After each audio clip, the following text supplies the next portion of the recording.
जय मां किचकेश्वरी। मोर सबू भाई भौणी मां मौसी मानंको मोर नमस्कार। माननीय राष्ट्रपति द्रौपदी मुर्मू जी, राज्यपाल श्री हरिबाबू जी, यहां के लोकप्रिय मुख्यमंत्री मोहन चरण मांझी जी, उप मुख्यमंत्री कनकवर्धन सिंह देव जी, प्रवती परिदा जी, उड़ीसा के मंत्री गणेश सिंह खुंटिया जी, कृष्णचंद्र महापात्र जी,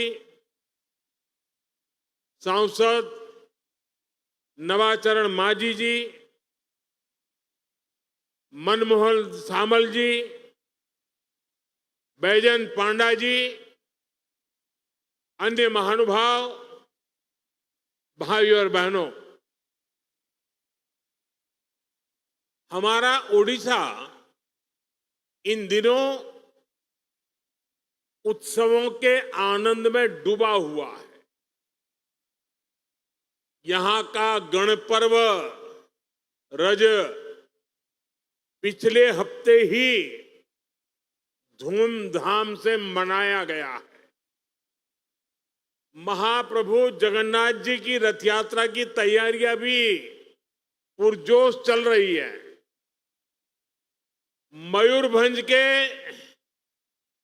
बारीपदा रथ यात्रा को लेकर भी उत्साह का माहौल है और इस सबके बीच ही लोकतंत्र का विकास का उत्सव भी चल रहा है। ओडिशा की बीजेपी सरकार ने अपने 2 साल भी पूर्ण किए हैं। इस मौके पर आप सबके बीच आना, मयूरभंज आने का ये सौभाग्य और इतनी बड़ी संख्या में आप सबकी उपस्थिति, ये अवसर मेरे लिए बहुत खास है। आपका अपनापन मुझे बार बार यहां खींच लाता है। मैं आप सभी का हृदय से बहुत बहुत अभिनंदन करता हूं और ओडिशा की जनता को डबल इंजन सरकार में विकास यात्रा की भी बधाई देता हूं, शुभकामनाएं देता हूं। साथ ही इस अवसर पर मैं पंडित रघुनाथ मुर्मू जी, डॉक्टर दमयंती बेसरा जी और श्री चरण हेम्ब्रम जी जैसी महान विभूतियों को भी नमन करता हूं। रघुनाथ मुर्मू जी ने संथाली भाषा के लिए ओल चिकी लिपि का निर्माण किया था। हमारी सरकार ने संथाली भाषा में भारत के संविधान को प्रस्तुत किया है। ओडिशा की संतानों को पद्म सम्मान देकर सम्मानित किया है। पिछले 2 वर्षों में उड़ीसा सरकार भी इन सभी विभूतियों के सपनों को पूरा करने में दिन रात पुरुषार्थ कर रही है। साथियों, आज का ये अवसर इसलिए भी विशेष है क्योंकि मयूरभंज की धरती पर पली बड़ी उड़ीसा की बेटी माननीय राष्ट्रपति जी हमारे बीच उपस्थित है। आज उनका जन्मदिन भी है। मैं राष्ट्रपति द्रौपदी मुर्मू जी को जन्मदिन की हार्दिक बधाई और शुभकामनाएं देता हूं। मैं उनके दीर्घायु होने और उत्तम स्वास्थ्य की कामना करता हूं। जगन्नाथ जी भगवान के श्री चरणों में प्रार्थना करता हूं। उड़ीसा की बेटी आज देश के इतने बड़े पद पर पहुंची है, हमारा मार्गदर्शन कर रही है। ये हम सभी के लिए बहुत गौरव की बात है। राष्ट्रपति जी का व्यक्तित्व, उनका उदार और सहृदय स्वभाव, राष्ट्र और समाज की सेवा के लिए उनका अटल समर्पण, उन्होंने मयूरभंज ही नहीं पूरे उड़ीसा की पहचान सशक्त की है। मैं इस अवसर पर उनका विशेष रूप से अभिनंदन करता हूं। साथियों, ये कार्यक्रम जब बना तो इसमें मूल कारण तो लॉजिस्टिक था। लंबे अरसे से यहां आने के लिए चर्चा चल रही थी, लेकिन कोई तालमेल नहीं बैठता था। 21 जून को अंतर्राष्ट्रीय योगा दिवस कोलकाता में तय हुआ, तो फिर मैंने कहा अच्छा है, आज बंग दिवस भी है, तो क्यों न मैं सुबह मयूरभंज होकर के शाम को फिर कोलकाता के कार्यक्रम में जाऊं। और इसके कारण ये 20 जून तय हुई। लेकिन कुछ चीजें ऐसी होती हैं जिसकी मंगल कामनाएं ईश्वर अधीन होती है, और इसलिए आज एक शुभ मंगल हो गया कि राष्ट्रपति जी का जन्मदिन भी मुझे आज उनके गांव में जाकर के उनको शुभकामनाएं देने का अवसर मिला। साथियों, आज मैं राष्ट्रपति जी के साथ पहाड़पुर भी गया था। मैं इस क्षेत्र के बच्चों के लिए उनके द्वारा बनाए गए स्कूल भी गया। बच्चों के साथ कुछ यादगार समय बिताने का अवसर मुझे मिला। मैं देख रहा था बच्चों के चेहरों की चमक, राष्ट्रपति जी की उपस्थिति और आत्मीयता। वहां मुझे ऐसा कुछ भी नहीं लगा किसी बच्चे को यह लगा हो कि राष्ट्रपति जी आई है। हर बच्चे को लगता था उनकी मां आई है।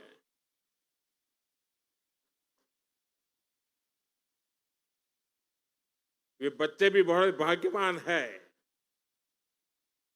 कैसे इस क्षेत्र के गरीब, वंचित और आदिवासी समाज के बच्चों को प्रेरणा मिल रही है, उन्हें देश के लिए कुछ बड़ा करने का आत्मविश्वास मिल रहा है। मैं राष्ट्रपति जी का आभारी हूं कि उन्होंने इन अनुभवों से गुजरने का आज मुझे अवसर दिया।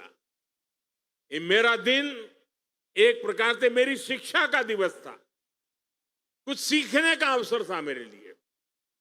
साथियों, मैं आपको सरकार का ये निर्णय भी बताना चाहता हूं कि पहाड़पुर गांव को अब तेजी से सूर्य ग्राम, सोलर विलेज के रूप में विकसित किया जाएगा।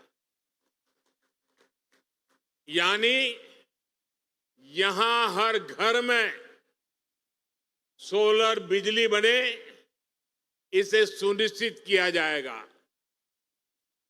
और हम तो बड़ा गर्व के साथ कह सकते हैं कि यही उड़ीसा है जहां कोणार्क में सूर्य मंदिर की एक पहचान है।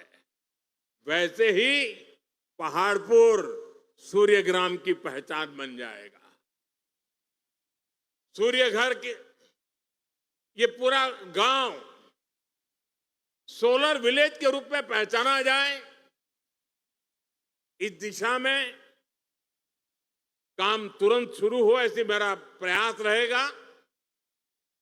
इस अभियान से पहाड़पुर के लोगों को मुफ्त सोलर बिजली भी मिलेगी और ज्यादा बिजली होगी वो उनकी आय भी बढ़ाएगी। साथियों, उड़ीसा में डबल इंजन सरकार के 2 साल कई मायनों में ऐतिहासिक रहे।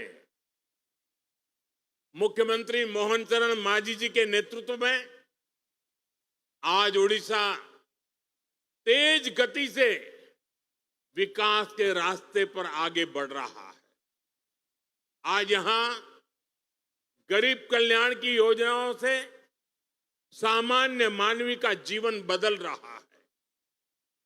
उड़ीसा में आर्थिक गतिविधियां, निवेश और उद्योगों को आकर्षित करने का सामर्थ्य आज नजर आ रहा है।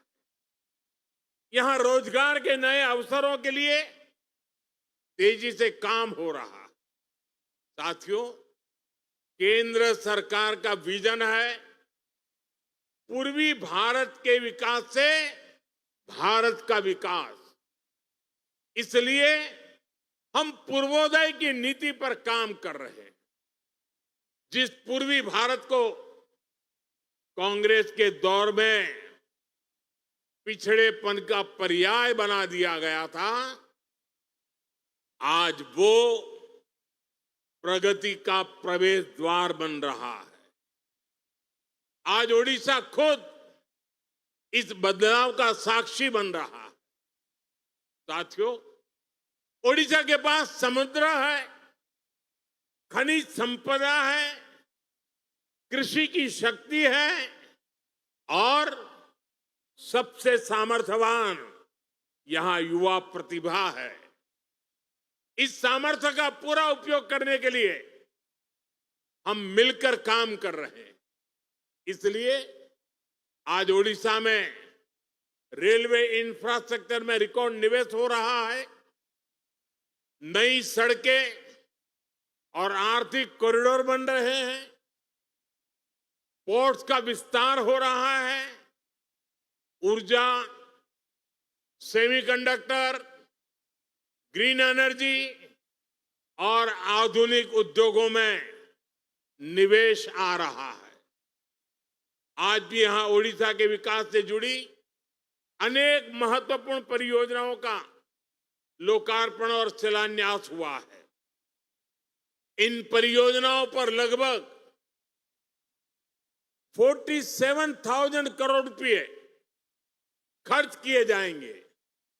बिजली, सड़क, रेलवे, स्वास्थ्य और शिक्षा से जुड़ी इन परियोजनाओं से आप सभी लोगों को बहुत सुविधा होने वाली है। मैं इन परियोजनाओं के लिए उड़ीसा के लोगों को बहुत बहुत बधाई देता हूं। साथियों, हमारी सरकार उड़ीसा के संसाधनों को उड़ीसा की संभावनाओं में बदल रही है। उड़ीसा में बड़ा निवेश आए, यहां नए उद्योग लगे, इसके लिए उत्कर्ष ओडिशा जैसे अभियान चलाए जा रहे हैं। इसके तहत अब तक करीब 20 लाख करोड़ रुपए के निवेश प्रस्ताव मिल चुके हैं। 3.5 लाख करोड़ रुपए से ज्यादा की अनेक मेगा परियोजनाओं पर भी काम चल रहा है। उद्योगों के लिए अनुकूल वातावरण बने, इसके लिए उड़ीसा के समग्र विकास पर ध्यान दिया जा रहा है। पावर सेक्टर में 6,000 करोड़ रुपए से ज्यादा का निवेश हो रहा है। समृद्ध शहर योजना के तहत शहरी विकास को गति दी जा रही है। आने वाले वर्षों में इन प्रयासों का परिणाम हमें देखने को मिलने वाला है। साथियों, डबल इंजन सरकार की डबल विशेषता यह है कि वो खुद जनता तक पहुंचती है। हमारा प्रयास है कि सामान्य नागरिक को किसी समस्या के समाधान के लिए अनावश्यक चक्कर न लगाने पड़े। इन्हीं प्रयासों का परिणाम है कि युवाओं, महिलाओं, किसानों और आम लोगों की अपेक्षाएं आज पूरी हो रही है। आप देखिए, धान खरीद में किसानों को 3,100 रुपये प्रति क्विंटल देने का निर्णय लिया गया। सुभद्रा योजना के माध्यम से 1 करोड़ से अधिक माताओं और बहनों तक आर्थिक सहायता पहुंचाई गई। आयुष्मान भारत को लागू करके ओडिशा के परिवारों के लिए देश भर के अस्पतालों में इलाज का रास्ता खोला गया। आदिवासी विद्यार्थियों की पढ़ाई बीच में न छूटे, इसके लिए माधोसी हाथ खर्चा योजना शुरू की गई। महाप्रभु श्री जगन्नाथ जी के भक्तों की भावनाओं का सम्मान करते हुए श्री मंदिर के श्रद्धालुओं के लिए सारे द्वार खोल दिए गए, चारों चार द्वार खोल दिए गए। डबल इंजन की ताकत मिलने से आज यहां चारों दिशाओं में विकास सुनिश्चित हो रहा है। साथियों, यहां बीते दिनों स्वच्छता को लेकर जो विशेष अभियान चला है, उसकी भी मुझे जानकारी मिली है और मैं देख रहा था सोशल मीडिया में तो सफाई अभियान छाया हुआ है। यानी स्वच्छता से स्वागत। मैं उड़ीसा की इस पहल के लिए यहां के नागरिकों का, सरकार का, मुख्यमंत्री जी का इस प्रशंसनीय पहल के लिए बहुत ही प्रशंसा करता हूं, संतोष व्यक्त करता हूं। साथियों, स्वच्छता हमारे जीवन शैली का हिस्सा होनी चाहिए, हर रोज की आदत होनी चाहिए। मैं यहां स्वच्छता अभियान से जुड़े सभी लोगों का हृदय से बहुत बहुत अभिनंदन करता हूं। साथियों, मैंने अपने जीवन का कुछ महत्वपूर्ण कालखंड जनजातीय क्षेत्रों में एक वॉलेंटियर के रूप में काम करते हुए बिताया है। माननीय राष्ट्रपति जी तो बरसों तक ऐसे क्षेत्रों में चुनौतियों का सामना करती रही है। आप और हम जानते हैं कि जनजातीय क्षेत्रों में जीवन की सुविधाएं आसानी से नहीं पहुंचती थी। इसलिए हमारी सरकार ने जनजातीय विकास को बहुत प्राथमिकता दी। हमने ऐसे इलाकों को सुविधाओं से जोड़ने के लिए धरती आबा जनजातीय ग्राम उत्कर्ष अभियान शुरू किया। इसके तहत स्वास्थ्य, शिक्षा, सड़क, आवास से जुड़े विभाग मिलकर के सर्वांगीण विकास के लिए काम कर रहे हैं, ताकि वहां रहने वाले लोगों की कठिनाइयां दूर हो सके। इसी तरह पीएम जनमन अभियान तो राष्ट्रपति जी के साथ हुई चर्चाओं का, उनके मार्गदर्शन का ही परिणाम है।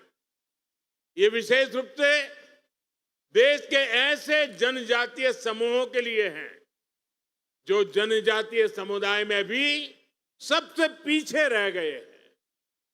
ऐसे जनजातीय समुदायों तक अब सरकार स्वयं चलकर उनके गांव, उनके दरवाजे तक पहुंच रही है। साथियों, आदिवासी समाज के उत्थान के लिए हम आदिवासी युवाओं को शिक्षा और रोजगार के अवसरों से जोड़ रहे हैं। इन बच्चों को पढ़ाई की बेहतर सुविधा मिले, इसके लिए देश में करीब 500 एकलव्य मॉडल स्कूल खोले गए हैं। करीब 750 एकलव्य स्कूल स्वीकृत किए गए हैं। प्री मैट्रिक और पोस्ट मैट्रिक लेवल पर 1.5 करोड़ से अधिक आदिवासी बच्चों को सैकड़ों करोड़ रुपए की स्कॉलरशिप दी गई है। मुझे ये बताते हुए भी खुशी है कि यहां मयूरभंज में एक और नवोदय विद्यालय बनाने के लिए भी स्वीकृति दे दी गई है। साथियों, दूर दराज इलाकों में रहने के कारण जनजातीय समाज स्वास्थ्य से जुड़ी कठिनाइयों का भी शिकार रहा। सिकल सेल एनीमिया जैसी बीमारियां एक बहुत बड़ी चुनौती रही है। हमने इनके खिलाफ देश भर में अभियान चलाया। 4 करोड़ से ज्यादा हेल्थ कार्ड बांटे। मुफ्त इलाज के लिए करोड़ों आदिवासी लाभार्थियों को आयुष्मान कार्ड दिए। जल जीवन मिशन के तहत घर घर साफ पानी पहुंचाया जा रहा है। इन प्रयासों का परिणाम आज हमें दिख रहा है। आदिवासी समाज दशकों पुरानी कठिनाइयों से बाहर आ रहा है और विकास की मुख्यधारा का हिस्सा बन रहा है। साथियों, आने वाले समय में हमारे सामने 2 महत्वपूर्ण पड़ाव है। 2036 में उड़ीसा के गठन के 100 वर्ष पूरे होंगे और 2047 में भारत की स्वतंत्रता के 100 वर्ष पूरे होने वाले। यानी उड़ीसा और देश का लक्ष्य एक ही दिशा में है।